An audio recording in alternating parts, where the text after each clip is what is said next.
Hello my friends and welcome to another Tuesday of tutorial.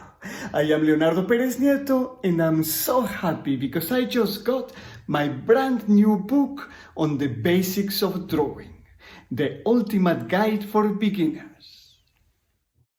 As I told you last week, I will be picking important information out of the book to go over each week for each tutorial of November. Today let's go over to section 8 on composition. Here it is. We have the rule of emphasis, the rule of thirds, how to create visual balance, and how to direct the viewer's attention, creating a visual path. Today we will go over the rule of thirds, which is one of the most basic tools of composition.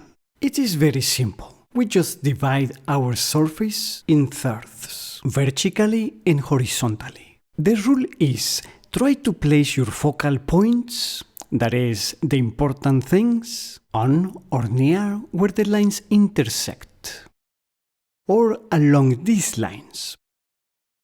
If we just center the object, it may become boring and not so nice. But if we place it on or near these lines, it becomes much more interesting and more aesthetically pleasing.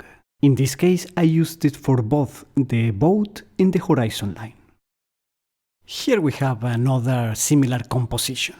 Notice also that we usually leave breathing space in the direction in which the object, or in this case the dolphin, is moving toward, or in the direction in which a person or animal is looking. But you can also choose to do the opposite, like in this painting, in which I wanted to convey the feeling that it has sailed for a while. Here we see a different example. And here you see that the woman is along a vertical line. And my first instinct was to place the falcon exactly on the intersection. But I wanted him about at her eye level so that they would be communicating and not so close to her. So that was his place.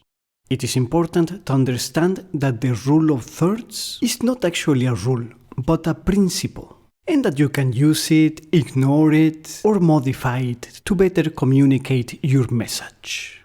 But generally speaking, it is very useful and simple. One exception in which you probably shouldn't use it is when you have symmetry in your design. In this case, it looks better if you center it. I hope these tips were helpful to you. And if you made it all the way to this point, I would love to know it. Please in the comments write me the secret code, the eagle's eye. And if you enjoyed it, please give it a like, order the book with the link below, and I will see you with more tips on Tuesday.